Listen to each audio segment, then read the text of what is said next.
আসসালামু আলাইকুম। আমি ডক্টর আব্দুল্লাহ মামুন। আজকে তোমাদের সামনে দ্বিতীয় পত্রের পঞ্চম অধ্যায়ের অর্থাৎ শ্বসন ও শ্বাসক্রিয়ার ৪র্থ নম্বর লেকচার নিয়ে আসলাম। আশা করি তোমরা আমার সাথে থাকবে। আর আজকে আমি যে টপিকস নিয়ে আলোচনা করব সেটা হলো শ্বসন ও শ্বাসক্রিয়ায় তোমাদের দুইটি রোগ দেওয়া আছে। একটা হলো দেখো শ্বাসনালীর সংক্রমণ। খেয়াল করবা ভালো করে, শ্বাসনালী কি সংক্রমণ। এই যে শ্বাসনালীর যে সংক্রমণ এটা দুই ধরনের হয়ে থাকে। একটা হলো ঊর্ধ্ব শ্বাসনালী আর একটা হলো নিম্ন শ্বাসনালী। এখন তোমাদের সিলেবাসের শুধুমাত্র অন্তর্ভুক্ত আছে হলো ঊর্ধ্ব শ্বাসনালী এবং ঊর্ধ্ব শ্বাসনালীর দুইটা রোগ তোমাদের দেওয়া আছে। দেখো এক নম্বরে সাইনোসাইটিস, এক নম্বরে কি সাইনোসাইটিস, আর একটা হলো এটাকে বলা হয় অটাইটিস মিডিয়া অথবা অটিটিস মিডিয়া। প্লিজ ধৈর্য ধরতে হবে। দেখো এই যে সাইনোসাইটিস শেখার জন্য আমাদের আগে কয়েকটা অস্থি সম্পর্কে জানতে হবে। খেয়াল করো, এখানে দেখতে পাচ্ছ আমাদের সপ্তম অধ্যায়ে অস্থি নিয়ে পড়াশোনা আছে, কিন্তু এখানে কয়েকটা অস্থির নাম জানতে হবে, নাহলে তুমি সাইনোসাইটিস কি এটা বুঝতে পারবে না। আমাদের মানে ক্রেনিয়াল অস্থি অর্থাৎ মাথার অস্থি এবং মুখমণ্ডলের অস্থির মধ্যে 4টা অস্থি আছে, যে অস্থিগুলোতে বায়ুপূর্ণ গহ্বর আছে। কি আছে? বায়ুপূর্ণ গহ্বর আছে। আর এই বায়ুপূর্ণ গহ্বরগুলোকে বলা হয় সাইনাস। কি বলা হয়? সাইনাস। দেখো অস্থির মধ্যে, তাহলে প্রথম যে কথাটা, অস্থির মধ্যে বায়ুপূর্ণ গহ্বরের নাম কি? সাইনাস। শোনো, সকল অস্থি তার বায়ুপূর্ণ গহ্বর নাই। এক নম্বরে সবাই খেয়াল করো, এই যে আমাদের যে উঁচু অংশ, এই যে মুখে যে উঁচু যে অংশ, যে অস্থিটা, এই অস্থিটার নাম হলো ম্যাক্সিলা। এটার নাম কি? খেয়াল করবা, এই যে দেখো ম্যাক্সিলা অস্থি। কি অস্থি? এই ম্যাক্সিলা অস্থিতে বায়ুপূর্ণ গহ্বর আছে এবং ম্যাক্সিলা অস্থি আমাদের দুইটা, এটা একটা এটা একটা। খেয়াল করছো? তাহলে অস্থির মধ্যে বায়ুপূর্ণ গহ্বর হলো সাইনাস। এখন শোনো, এটা একটা ম্যাক্সিলা, তাহলে এখানে বলবো ম্যাক্সিলারি সাইনাস। এরপরে খেয়াল করো পরের অংশ, দেখো এটা আমাদের মাথার অস্থি। মাথার যে সামনের যে অস্থিটা, এই অস্থিটার নাম হলো ফ্রন্টাল অস্থি। এটার নাম কি? ফ্রন্টাল অস্থি। আমাদের ফ্রন্টাল অস্থিতে সবার ক্ষেত্রে দেখো এই যে মাঝখানে এখানে একটা অংশ আর এই জায়গায় একটা অংশ, দেখো এই দুইটা উঁচু অংশ আছে। দেখো, এবং এই দুইটা যে উঁচু অংশ, এই দুইটা উঁচু অংশ থাকার পিছনে কারণ হলো এর মধ্যে একটা গহ্বর আছে। তাহলে এইখানে ফ্রন্টাল অস্থিতে কয়টা গহ্বর আছে? দুইটা। তাহলে সেইটাকে আমরা কি বলবো? Frontal sinus. কি বলবো? Frontal sinus. এবার খেয়াল করো স্ফেনয়েড। এটা কি? স্ফেনয়েড। খেয়াল করবা, এই যে স্ফেনয়েড, এটা একটা স্ফেনয়েড অস্থি। এই অস্থির মধ্যে বায়ুপূর্ণ গহ্বর আছে, আর যেটাকে বলা হয় স্ফেনয়েডাল সাইনাস। কি বলা হয়? ক্লিয়ার কি না বলে পর্যন্ত? এবার দেখো আমাদের দুই চোখের মাঝখানে আর একটা অস্থি আছে, এইটার নাম হলো এথময়েড। এটার নাম কি? এথময়েড। তাহলে এই সাইনাসটাকে কি সাইনাস বলবো বলো? Ethmoid sinus. এটাকে কি সাইনাস বলবো? Ethmoid sinus. কি সাইনাস বলবো? এথময়েড। তাহলে আর একবার বলি, খেয়াল করো, সাইনাস কাকে বলে? সাইনাস হলো বায়ুপূর্ণ গহ্বর। কার মধ্যে? অস্থির মধ্যে। আর এই বায়ুপূর্ণ গহ্বর যুক্ত অস্থি কয়টা আছে? মোট 4টা। কতটি? একটা হলো ম্যাক্সিলারি, ফ্রন্টাল, স্ফেনয়েডাল, আর একটা কি? এথময়েডাল।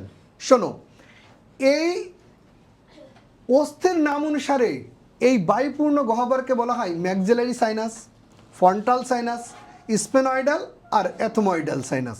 আর প্রত্যেকটা অর্থাৎ ম্যাক্সিলারি সাইনাস 2টা, ফ্রন্টাল সাইনাস 2টা, স্ফেনয়েডাল সাইনাস হলো 2টা এবং এথময়েডাল সাইনাস কয়টা? 2টা। তাহলে এই সাইনাসের সংখ্যা মোট কতটি হবে বলো? সাইনাসের সংখ্যা মোট 4 জোড়া, কিন্তু কত ধরনের? 4 ধরনের। বুঝতে পারছো তো? মোট হলো 8টি। যেমন ম্যাক্সিলারি সাইনাস হলো 2টা, ক্লিয়ার?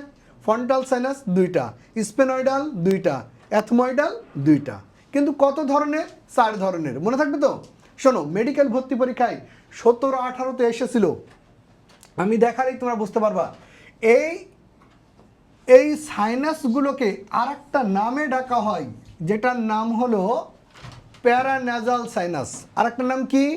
প্যারান্যাজাল সাইনাস। খেয়াল করবা প্রত্যেকটা জিনিস, আমি তোমাদের দেখাবো, ক্রমান্বয়ে আমি আসবো। 1 নম্বরে খেয়াল করো, তাহলে ম্যাক্সিলারি সাইনাস কোথায় অবস্থান করে? এটা কি? গালে অবস্থান করে, ক্লিয়ার? ফ্রন্টাল সাইনাস এটা কোথায় অবস্থান করে? চোখের কোথায়? উপরে। চোখের কোথায়? উপরে। অ্যাথময়েডাল সাইনাস কোথায়? 2 চোখের মাঝখানে।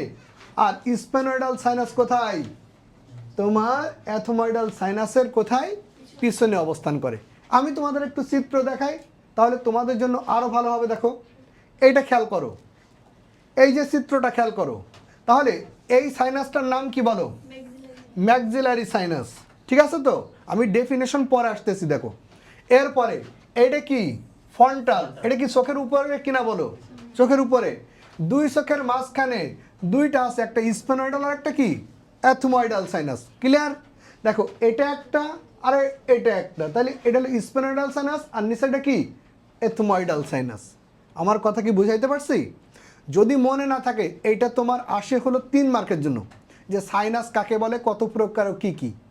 আর ডেফিনেশন আসে সাইনোসাইটিস কাকে বলে। সাইনোসাইটিস কাকে বলে? শোনো, এই যে গহ্বর যুক্ত যে অস্থি, এই গহ্বরগুলো একটা পর্দা দ্বারা পৃথক থাকে, অর্থাৎ আবৃত থাকে। এই গহ্বরগুলো যে পর্দা দ্বারা আবৃত থাকে, এটার নাম হলো মিউকাস পর্দা। কি পর্দা? মিউকাস পর্দা। খেয়াল করবা সবাই খুব ভালো করে, কি পর্দা বলেছি বলো তো? মিউকাস পর্দা। শোনো, যদি কোনো কারণে আমাদের এই সাইনাসে যে মিউকাস পর্দা আছে, সেই মিউকাস পর্দায় হতে পারে ভাইরাস, হতে পারে ব্যাকটেরিয়া, হতে পারে ছত্রাক, অথবা অ্যালার্জিজনিত কারণে এই মিউকাস পর্দায় যদি কোনো ক্ষতের সৃষ্টি হয়, অথবা প্রদাহের সৃষ্টি হয়, অথবা ইনফেকশনের সৃষ্টি হয়, তখন সেটাকে বলা হয় সাইনোসাইটিস। তখন তাকে কি বলবো আমরা? সাইনোসাইটিস।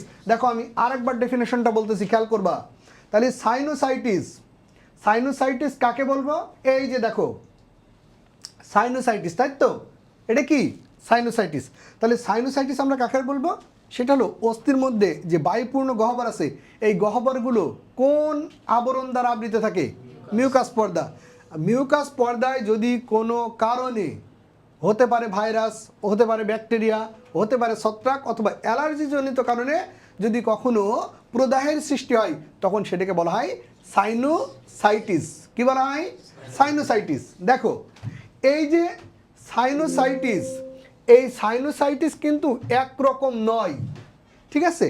তাহলে অলরেডি তোমরা জেনেছো যে সাইনোসাইটিস মোট কত প্রকার হবে। তাহলে 4 প্রকার। ম্যাক্সিলারি সাইনাসে যদি সমস্যা হয়, তখন সেটা কি বলবা? Maxillary sinusitis. ফ্রন্টাল অস্থির মধ্যে যে সাইনাস আছে, তখন সেটাকে কি বলবা? Frontal sinusitis. অ্যাথময়েডাল সাইনাসের সমস্যা হলে তখন সেটাকে কি বলবা?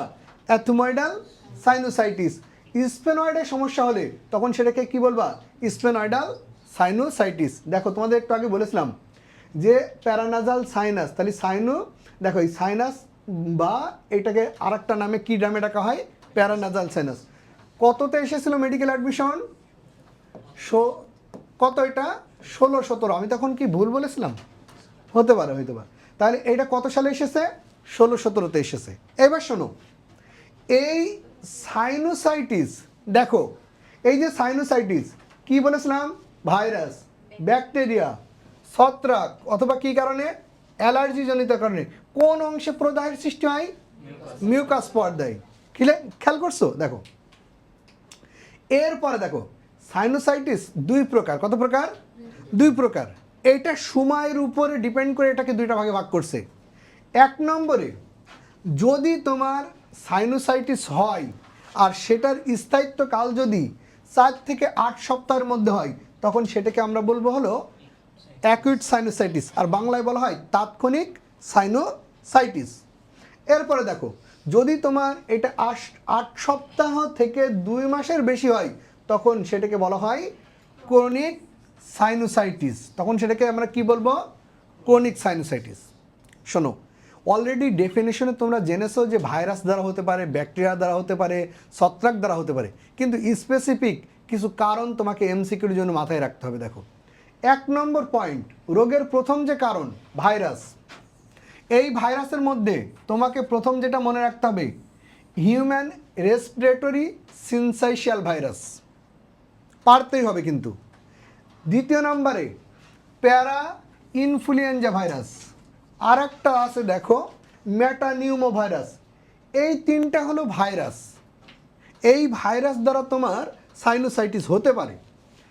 আর ব্যাকটেরিয়ার দুইটা প্রজাতি তোমাকে মনে রাখতে হবে। 1 নম্বরে স্ট্রেপ্টোকক্কাস নিউমোনি, আর একটা হলো হিমোফাইলাস ইনফ্লুয়েঞ্জা। Haemophilus influenza. তাহলে তোমার একটা পয়েন্ট গেল। এইবার আসো দ্বিতীয় নম্বর পয়েন্ট, অ্যালার্জিজনিত কারণে। অনেক সময় এমন হতে পারে যে অ্যালার্জি সবার একই খাবার খাইলে হবে অথবা একই কারণে অ্যালার্জি হবে, বিষয়টা এমন নয়। মনে করো যে কেউ রোদে গেলে তার অ্যালার্জি হয়, কেউ মনে করে যে বেগুন মানে খাবার খেলে তার অ্যালার্জি হয়। এই জন্য যে রুগী হবে এর তার আইডেন্টিফাই করতে হবে। যদি মনে করো যে তার রোদে গেলে অ্যালার্জি বাড়ে, তাহলে রোদে যাবার সময় অবশ্যই ছাতা ব্যবহার করতে হবে। আর যে খাবারগুলো খাদ্য মানে খেলে অ্যালার্জি হয়, এই খাবারগুলো অ্যাভয়েড করতে হবে। ক্লিয়ার? এবার শোনো, 4th নম্বর পলিপ। দেখো না যে আমাদের নাকের ভিতরে মাংস বৃদ্ধি পায়, আর এটাকে বলা হয় পলিপ। কী বলা হয়? তাহলে দেখো তো, এই নাক থেকে কি ম্যাক্সিলারি সাইনাস কি খুব নিকটে না? যদি নাকে ইনফেকশন হয়, তাহলে এখান থেকে ম্যাক্সিলারি সাইনাসে কি ইনফেকশন হতে পারে না? তাহলে এর কারণেও আমাদের সাইনোসাইটিস হতে পারে। আমি একটু আগেই তোমাদের বললাম এই অস্থিটার নাম কি? ম্যাক্সিলা। নাম কি? আর এই ম্যাক্সিলা উপরে যে পাটি না, এই ম্যাক্সিলা অস্থির সাথে আমাদের দাঁতগুলো ভিতরে ঢুকে আছে। যদি কারোর দাঁতে ইনফেকশন হয়, এখান থেকে কি ম্যাক্সিলারি সাইনাসে কি ইনফেকশন হতে পারে না? বুঝতে পারছো তো? তাহলে দাঁতে যদি কারোর ইনফেকশন হয়, তাহলে তার সাইনোসাইটিস হওয়ার সম্ভাবনা বেড়ে যায়। এরপরে কিছু কথা আছে দেখো, যদি কারোর নাকের হাড় বাঁকা হয়ে যায়, ঠিক আছে, তাহলেও তার এটা হতে পারে। আর সিস্টিস ফাইব্রোসিস নামক একটা কথা আছে দেখো, অনেক সময় নাকের ভিতরে গোটা সৃষ্টি হয়, গোটা গোটা সৃষ্টি হয়। এগুলোতে ইনফেকশন হলে তখন সাইনোসাইটিস হতে পারে। ক্লিয়ার? তাহলে এটা গেল তোমার রোগের কারণ। এইবার শোনো, রোগের যে লক্ষণ, আমি তোমাকে 5টা পয়েন্ট বলবো, তুমি এই 5টা পয়েন্ট যদি মনে রাখতে পারো, রোগের লক্ষণ তুমি লিখে আসতে পারবা। প্রথম কথা হলো এইটা দেখো, 1 নম্বর পয়েন্ট তোমাকে বলতেই হবে, তীব্র মাথা ব্যথা হবে। কী হবে? এবং মাথা ব্যথার কারণে ওই রুগী তার কনসেন্ট্রেশন, মনোযোগ ধরে রাখতে পারবে না। ক্লিয়ার? একটা পয়েন্ট গেল। দ্বিতীয় নম্বর পয়েন্ট, ইনফেকশন হয়। তাহলে তোমরা জানো ইনফেকশন হলে আমাদের দেহে জ্বর আসে। জ্বর আসলে কয়েকটা কমন কথা তুমি বলে ফেলে দিতে পারবা। যেমন যে খাবারে অরুচি হবে, সে যদি ঠিকমতো খাবার খাইতে না পারে, শরীর কী হবে বলো? দুর্বল লাগবে, বমি বমি ভাব হতে পারে। এছাড়া আর একটা পয়েন্ট তোমাকে একটু মাথায় রাখতে হবে, এই যে দেখো, নাক বন্ধ থাকে, নিঃশ্বাসের সময় নাক দিয়ে বাজে গন্ধ বের হয়। বুঝতে পারছো তো? তাহলে এই 5টা 6টা পয়েন্ট পারবা না? দেখো আমি হাতে গুনে গুনে বলতেছি। দেখো, 1 নম্বর পয়েন্ট কী হবে বলো তো? তীব্র মাথা ব্যথা। তীব্র মাথা ব্যথার কারণে রুগী কোনো সময় মনোযোগ ধরে রাখতে পারবে না। ক্লিয়ার? জ্বর হবে। জ্বর হলে কি হবে? খাবারে অরুচি হবে, বদ হজম হবে এবং সে দুর্বল অনুভব করবে এবং নাক বন্ধ থাকতে পারে এবং সে যখন নিঃশ্বাস ফেলবে সেই নিঃশ্বাসের সাথে দুর্গন্ধ ছড়িয়ে পড়তে পারে। পারবা না ইনশাল্লাহ? এইবার দেখো, এরপর আছে জটিলতা। জটিলতা কি বোঝো তোমরা? শোনো, কোনো একটা রোগ হলে সেই রোগ থেকে যদি আর একটা রোগ হয়ে যায় তখন সেটাকে আমরা বলে থাকি জটিলতা। তাই এই সাইনোসাইটিস হলে তুমি মনে রাখবা যে তোমার 3টা রোগ হতে পারে। এখান থেকে চোখ তোমার খুব কাছে, তাহলে এখান থেকে কি চোখে ইনফেকশন হতে পারে কিনা বলো? চোখে সংক্রমণ হতে পারে। এইবার আসো, এর কারণে তার দৃষ্টিহীনতা হতে পারে কিনা বলো? হতে পারে তো। এই যে নাক দেখতে পাচ্ছ, নাকের এই মাঝখানে একটা ছিদ্র মস্তিষ্কের সাথে গেছে, তাহলে মস্তিষ্ক আক্রমণ হতে পারে কিনা বলো? এবং দেখো এখানে একটা কথা লেখা আছে পেরি অরবিটাল অথবা অরবিটাল। তোমার চোখের চতুর্পাশে যে টিস্যুগুলো আছে এগুলো ফুলে যাইতে পারে অথবা ইনফেকশন হতে পারে। ক্লিয়ার? তাহলে এটা গেল জটিলতা। এটা তোমাদের জাস্ট শেখানোর জন্য বললাম, এটা কোনোদিন তোমাদের পরীক্ষায় আসবে না। এরপরে আসো প্রতিকার। হাতে গুনে গুনে 5টা প্রতিকার মনে রাখবা। কারোর যদি এই সাইনোসাইটিস হয়, প্রথম পয়েন্ট, তার প্রচুর পানি পান করতে হবে। কি করতে হবে? প্রচুর কি করতে হবে? পানি পান করতে হবে। ঠিক আছে? এবং দ্বিতীয় নাম্বার, তোমরা দেখো না যে পানি বাষ্প করে টেনে নেয়? দেখো 2 থেকে 4 বার নাক দিয়ে বাষ্প টেনে নিতে হবে। তোমার নাক যেন বন্ধ না থাকে এই জন্য ন্যাজাল স্প্রে ব্যবহার করতে হবে। নাক সবসময়ের জন্য কী করতে হবে? পরিষ্কার রাখতে হবে। ক্লিয়ার? এইবার তোমরা জানো যে ব্যথা অনুভূত হয়, তাহলে ব্যথার ওষুধ খাওয়া যাইতে পারে। আর একটা পয়েন্ট মনে রাখবা, সেটা হলো চিকিৎসকের পরামর্শ অনুযায়ী আমাদের অ্যান্টিবায়োটিক গ্রহণ করতে হবে। কারণ আমরা জানি সংক্রমণ অথবা ইনফেকশন হলে কিসের প্রয়োজন হয়? অ্যান্টিবায়োটিকের প্রয়োজন হয়। দেখো আমি আরেকবার বলি, ইনশাল্লাহ যাবে। প্রচুর পানি পান করবা, নিজে বুঝে বুঝে মনে রাখবা। তাহলে নাক দেখি 2 থেকে কতবার? 4 বার বাষ্প টেনে নিবা। নাক পরিষ্কার রাখতে হবে, কারণ আমরা জানি নিঃশ্বাসের সাথে গন্ধ বের হতে পারে। এবং নাক যেন বন্ধ না হয়ে যায় এই জন্য আমরা কি ব্যবহার করতে পারি? Nasal spray. ব্যথানাশক ওষুধ এবং অ্যান্টিবায়োটিক আমরা গ্রহণ করব কার পরামর্শ অনুসারে? চিকিৎসকের পরামর্শ অনুযায়ী। ক্লিয়ার? দেখো এটাই হলো তোমার সাইনোসাইটিসের মেন কথাবার্তা। আমি তোমাদেরকে আর একবার একটু বলে দিই, ইনশাল্লাহ তোমাদের হয়ে যাবে। তাহলে শ্বাসনালী সংক্রমণ 2 ধরনের, একটা ঊর্ধ্ব শ্বাসনালী, একটা কি নিম্ন শ্বাসনালী। ঊর্ধ্ব শ্বাসনালীর রোগ কয়টা দেওয়া আছে? 2টা। সাইনোসাইটিস আর একটা কি অটাইটিস মিডিয়া। আমরা কোনটা পড়লাম? সাইনোসাইটিস। তাহলে আমরা জানি সাইনোসাইটিস এইটা কত জোড়া? মোট 4 জোড়া। সাইনাস মোট কত জোড়া? 4 জোড়া। অস্থির মধ্যে বায়ুপূর্ণ গহ্বরকে কি বলা হয়? সাইনাস। আর এই সাইনাস আছে মোট হলো কতটি? 8টি। ম্যাক্সিলারি সাইনাস 2টি, ফন্টাল সাইনাস 2টি, এথময়েডাল সাইনাস 2টি, স্পেনয়েডাল সাইনাস কয়টি? 2টি। মোট কতটি তাহলে? 4 জোড়া। আর এই সাইনাসগুলো যে মিউকাস পর্দা দ্বারা আবৃত থাকে, এটা যদি কোনো কারণে ভাইরাস, ব্যাকটেরিয়া এবং ছত্রাক এবং অ্যালার্জিজনিত কারণে যদি কোনো প্রদাহের সৃষ্টি হয় অথবা সংক্রমণের সৃষ্টি হয় তখন সেটাকে আমরা বলে থাকি সাইনোসাইটিস। আর এই সাইনোসাইটিস কতদিন স্থায়ী হয় তার উপর ভিত্তি করে এটাকে কয়টা ভাগে ভাগ করা হয়েছে? 2টা ভাগে ভাগ করা হয়েছে। একটা হলো তোমার অ্যাকিউট সাইনোসাইটিস, এর স্থায়িত্বকাল কত? 4 থেকে কত? 8 সপ্তাহ। আর যদি 2 মাসের বেশি হয় তখন সেটাকে কি বলবো? Chronic sinusitis. এই যে দেখো ভাইরাস কোনগুলো মনে রাখতে হবে আমি অলরেডি তোমাদের বলে ফেলেছি। হিউম্যান রেসপিরেটরি সিনশিয়াল ভাইরাস, প্যারা ইনফ্লুয়েঞ্জা ভাইরাস, মেটানিউমো ভাইরাস। এরপরে ব্যাকটেরিয়া তোমাকে 2টা মনে রাখতে হবে, স্ট্রেপ্টোকক্কাস নিউমোনি আর হিমোফাইলাস ইনফ্লুয়েঞ্জা। নাকে পলিপ হলে অ্যালার্জিজনিত কারণে হতে পারে, পরিবেশ দূষণের কারণে হতে পারে। এবার দেখো লক্ষণ অলরেডি আমি তোমাদের বলে ফেলেছি। নাক থেকে ঘন ঘন তরল বের হতে পারে, তীব্র মাথা ব্যথা হতে পারে, নাক বন্ধ থাকতে পারে, হাসি কাশি হতে পারে, জ্বর হতে পারে। আর জ্বর হলে তোমরা জানো অলরেডি কয়েকটা বৈশিষ্ট্য কমন থাকবে। এর পরেরটা জটিলতা, কোথায় কোথায় সংক্রমণ হতে পারে?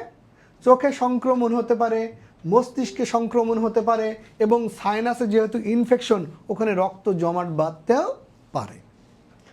এরপরে হলো তুমি দেখো প্রাথমিক প্রতিকার, প্রচুর পানি পান করা, নেজাল স্প্রে ব্যবহার করা, নাক দিয়ে বাষ্প টেনে নেওয়া, নাক পরিষ্কার রাখা এবং অভিজ্ঞ চিকিৎসকের পরামর্শ অনুসারে ঔষধ সেবন করা। ঠিক আছে, এখন দেখো পরের যেটা সেটা কি অটাইটিস মিডিয়া। পরেরটা কি